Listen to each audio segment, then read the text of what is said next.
Good afternoon, Christian Life Assembly. It is so great to be in the house of God, and thank you for choosing to join us. And for those who are joining online, we appreciate you for joining us as well. For those who may not know me or are new to Christian Life Assembly, I'm called Kondwani Precious, and I am a husband of one wife, my wife of 17 years, a Proverbs 31 woman called Ida. She is not with us today, but she will probably be joining us later. God has blessed us with 2 kids, and we are so grateful that even through the service and ministry that is done here, we are saved, and so are our children saved. In keeping with the theme for the year, which is know God intimately, be conformed to the image of Christ, and proclaim Christ proactively. And I would say as well that in keeping with the month of May, where we celebrate workers, today I would like to take the angle of proclaiming Christ proactively in the marketplace. Proclaiming Christ proactively in the marketplace. But before going any further, allow me to just let you in some information, because I think it does illustrate how God works. We people who have been privileged to be on the preaching faculty here at CLA prepare for these Sundays in 2 forms. Number 1, when there's a theme like we have, there are sub-themes that are put, and then we can plan to run through those sub-themes within a given period. The second way is that we have what are called open sermon Sundays. And that's where you can come, pick and choose whatever topic that you feel inclined to, depending on what the Spirit of God may be impressing upon your heart. So, of course, many of us love those open sermons, because then we can run through a number of things without feeling controlled. This month of May is mostly for those open sermons. But I want you to listen to this. On the Sunday that Pastor Hassan was given, he felt the need to preach about work. And on the Sunday that I was given, I felt the need to preach about work. And we did not share those feelings. But I do think that it is an indication that something about work needs to happen.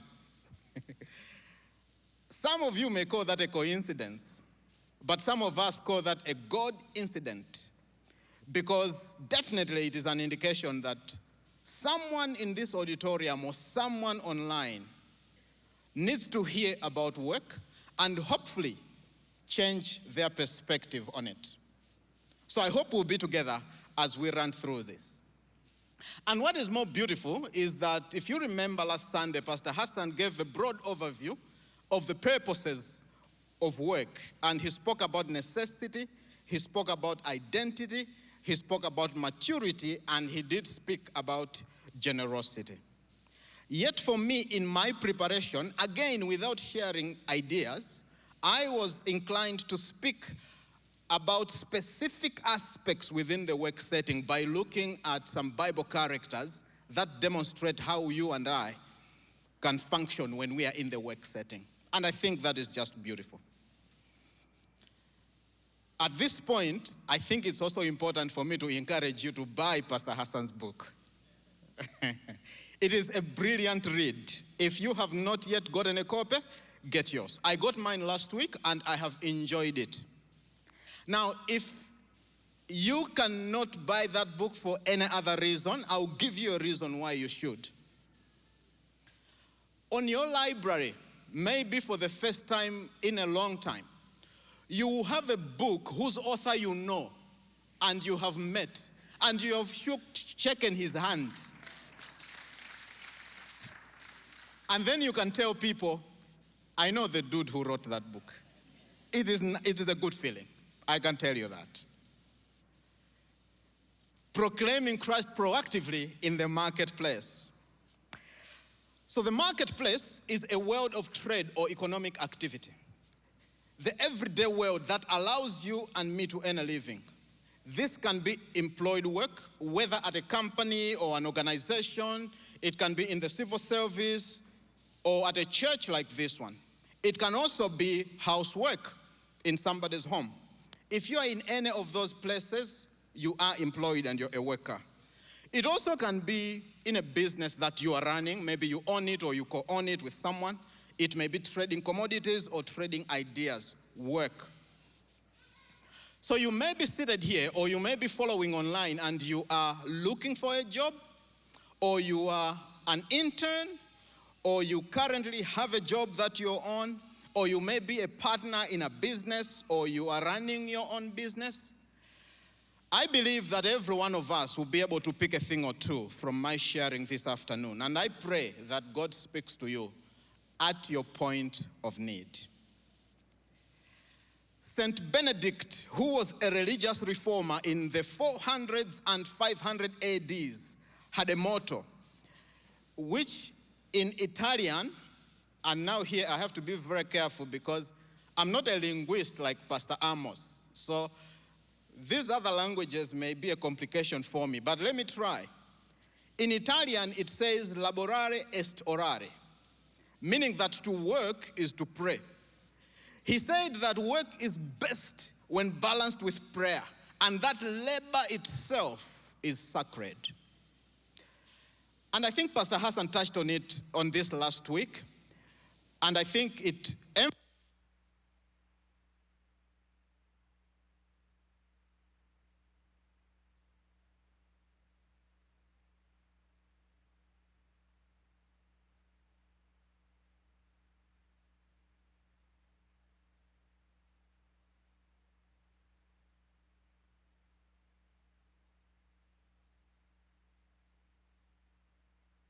employee in the government of Babylon, and that is none other than Daniel.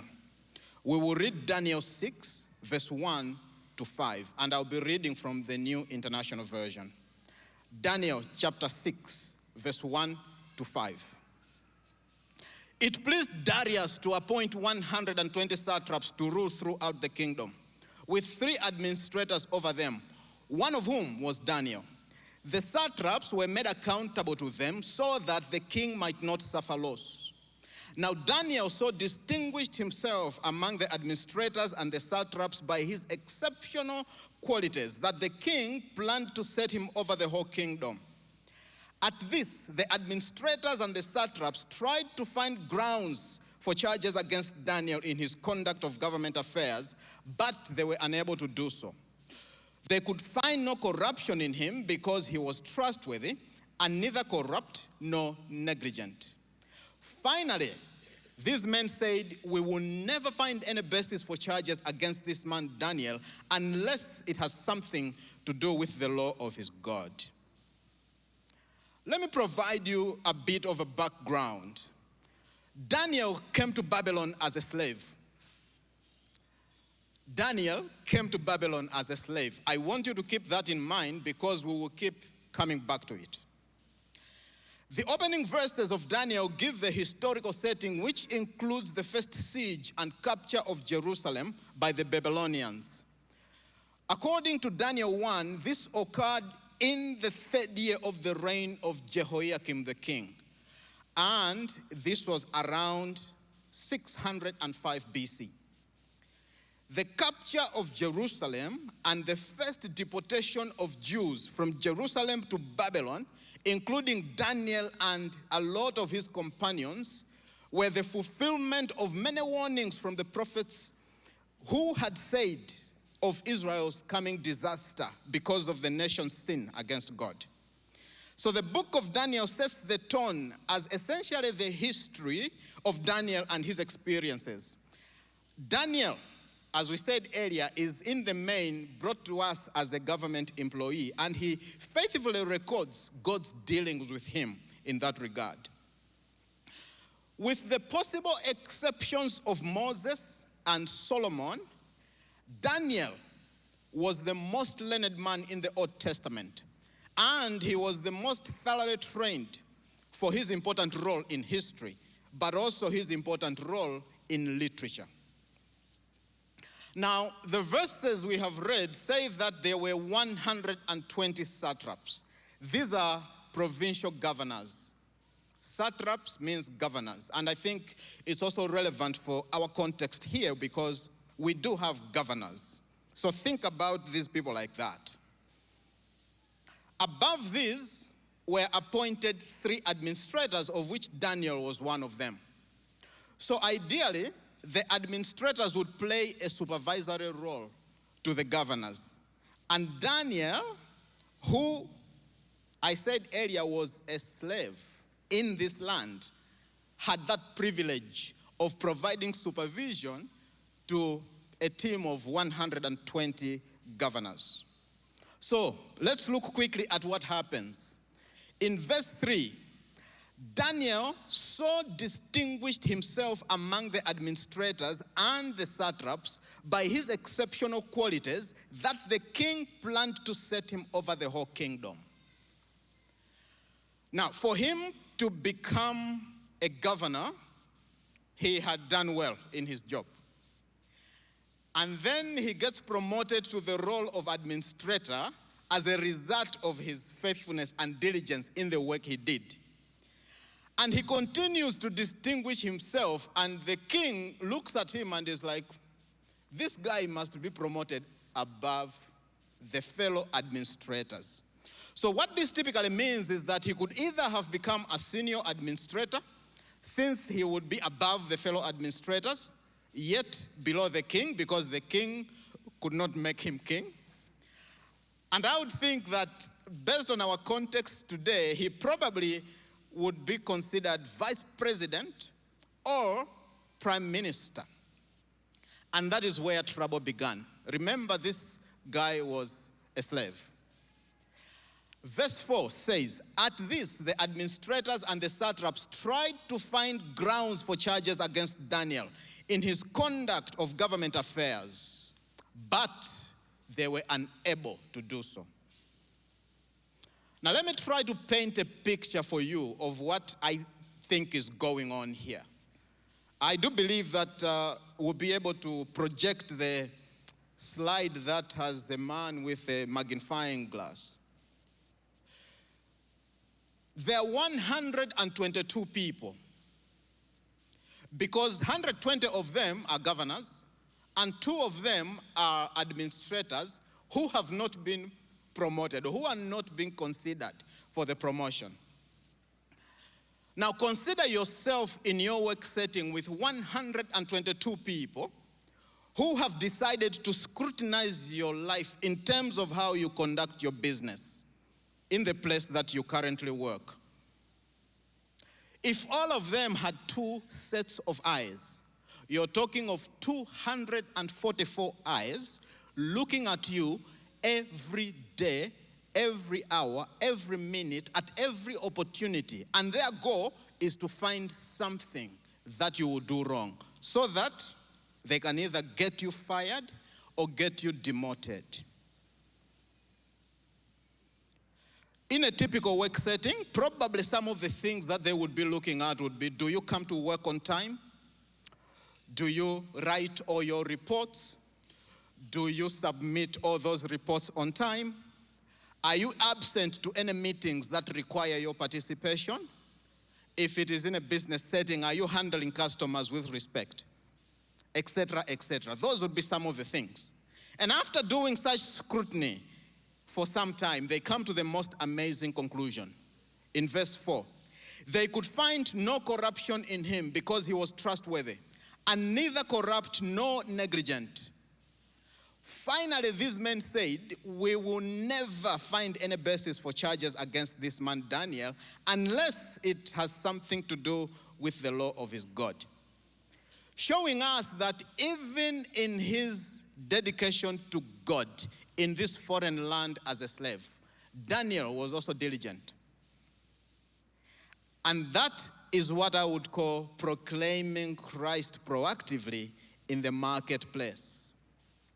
There are 3 qualities that come out clearly from this passage in Daniel, which I would like to challenge us towards. They could find no corruption in him because he was trustworthy. number one, and neither corrupt, number two, nor negligent.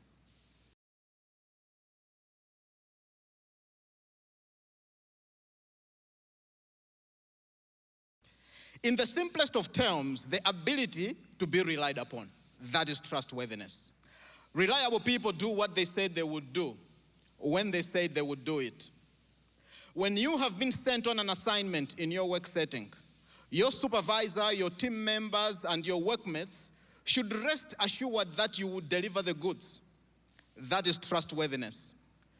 A great example of trustworthiness is found in the life of another favorite character of mine by the name Joseph.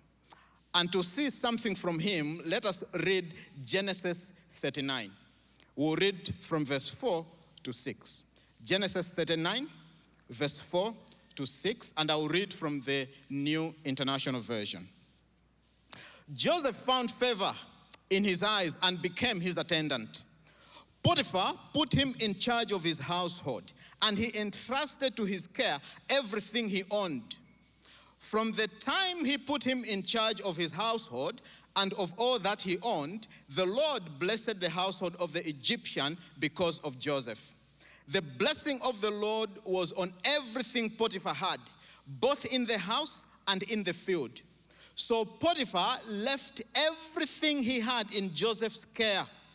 With Joseph in charge, he did not concern himself with anything except the food he ate. Hear that. With Joseph in charge, Potiphar did not concern himself with anything. So I would like you to think about your workplace and think about your boss or your supervisor. And I know that that is not the easiest thing for some of you to do because you don't like to think about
who are in handling tasks or assignments.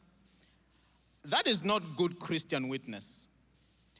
When you've been given an assignment and your supervisor has to provide the closest supervision imaginable, up to the point of breathing over your neck, or he or she has to send 2 or 3 other people to check on you, on what you're doing and whether the product will be delivered.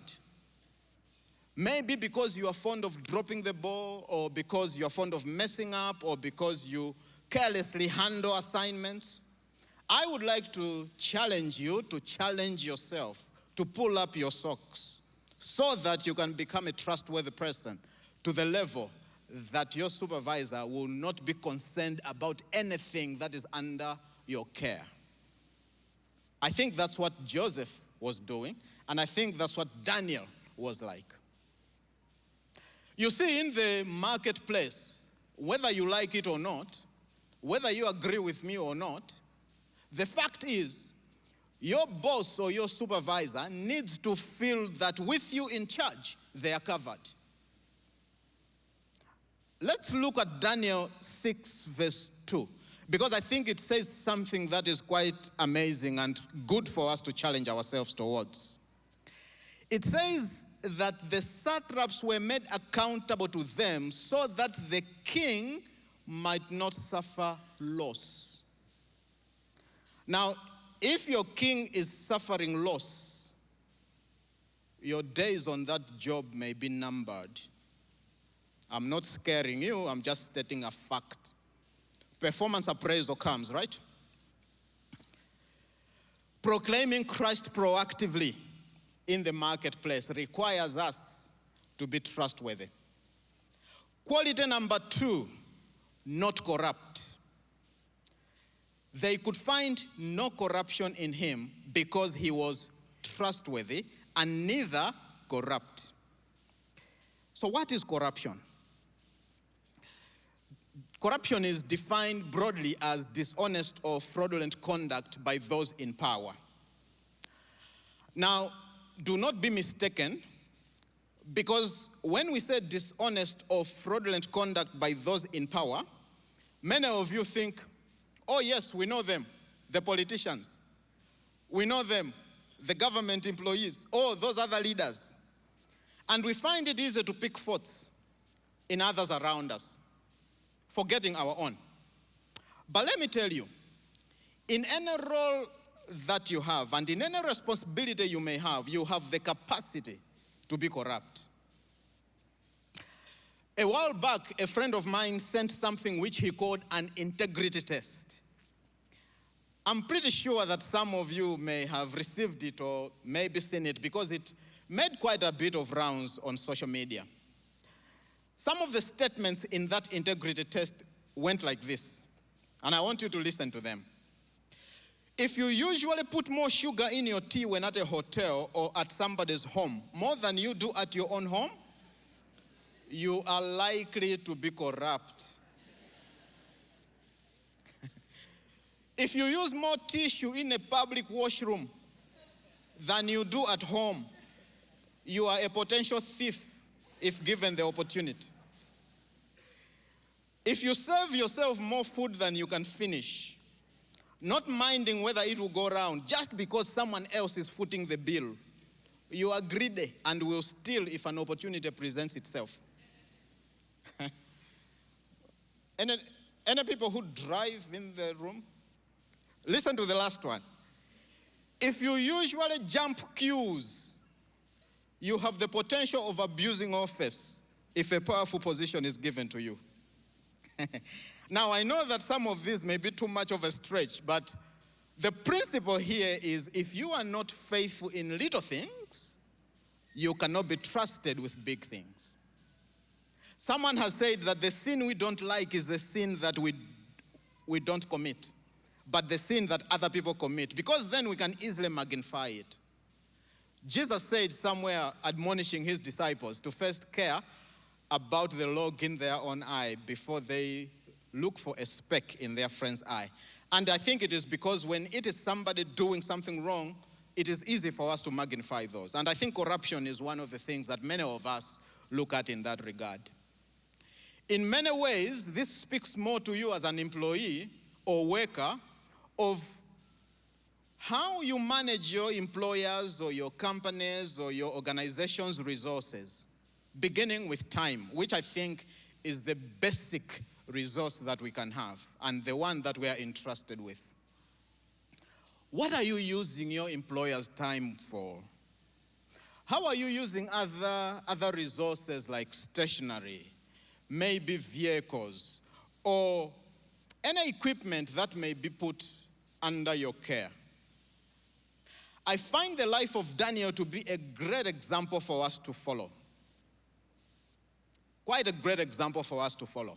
And did you notice that in this verse, and I'm not sure the versions you're using, I used the NIV because I consider that the Bible. In the NIV, corruption is mentioned twice in that verse. It says, they could find no corruption in him because he was trustworthy and neither corrupt nor negligent. Now, English is my third language, and I want to be very careful with what I'm going to say next. But I think that what this verse is telling us is that they could find no corruption in him because he was not corrupt. That's why it says they could find no corruption in him because he was trustworthy and neither corrupt nor negligent.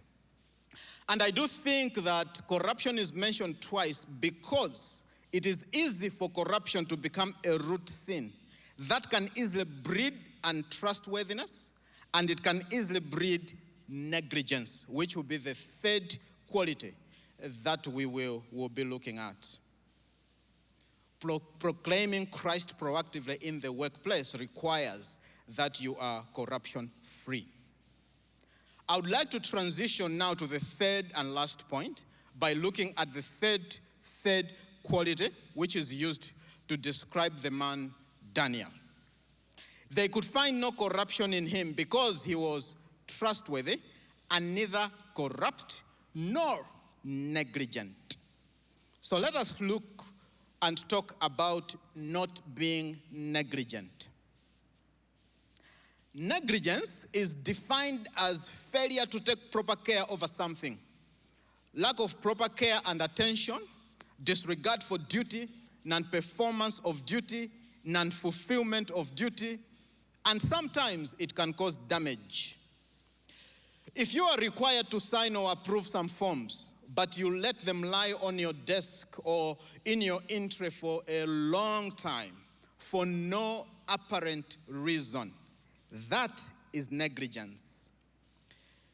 If you've been sent on a mission and your colleagues and your workmates are expecting a report from that mission from you because you're the one who was sent, yet that report is not forthcoming for no apparent reason, that is negligence.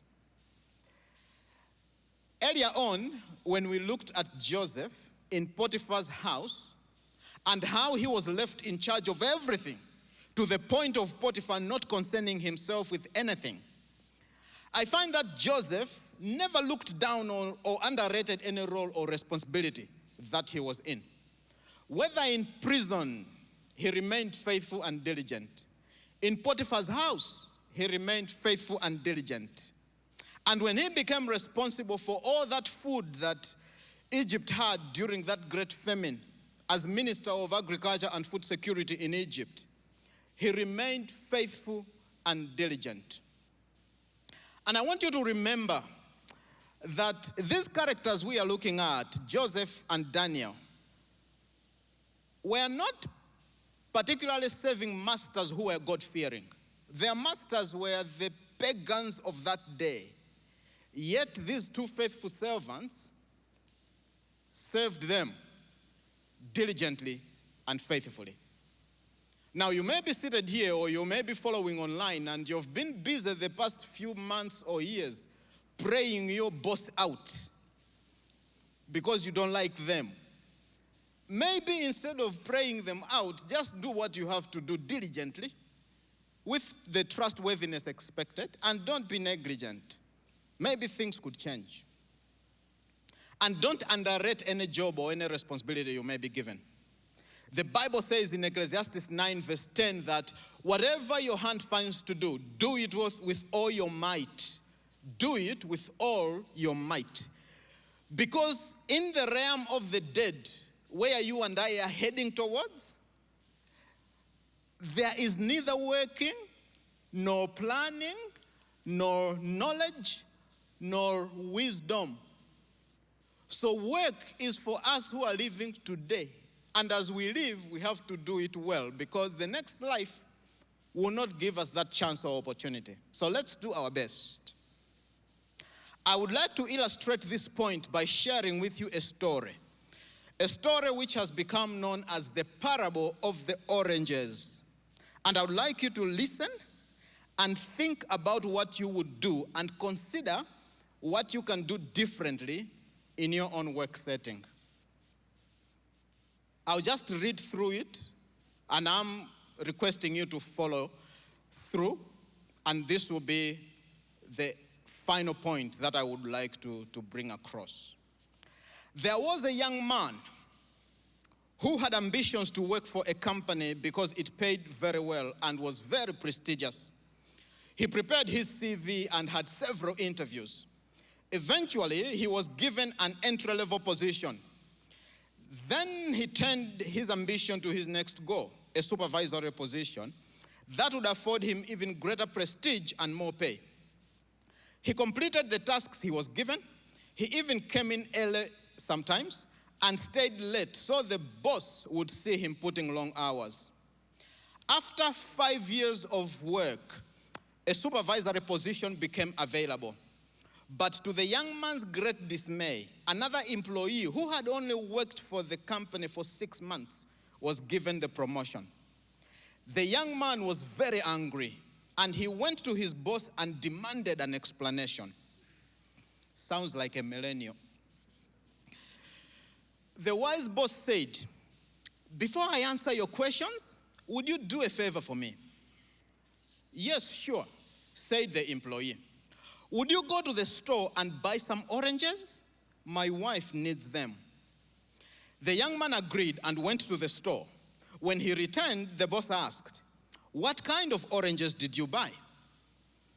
"I don't know," the young man answered. "You just said to buy oranges, and these are oranges. Here they are." "How much did they cost?" the boss asked.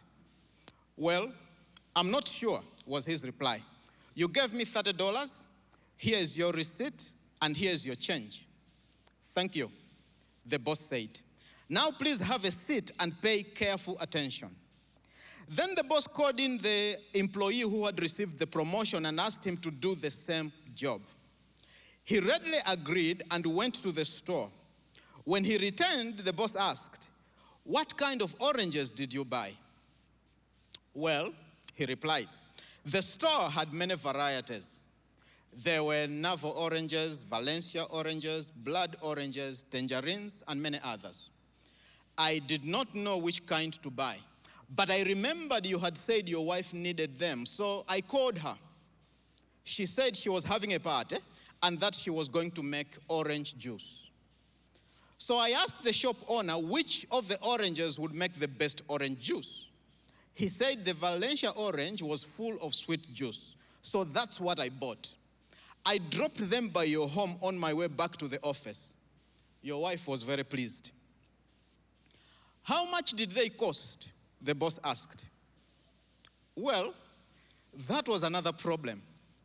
I didn't know how many to buy, so I once again called your wife and asked how many guests she was expecting.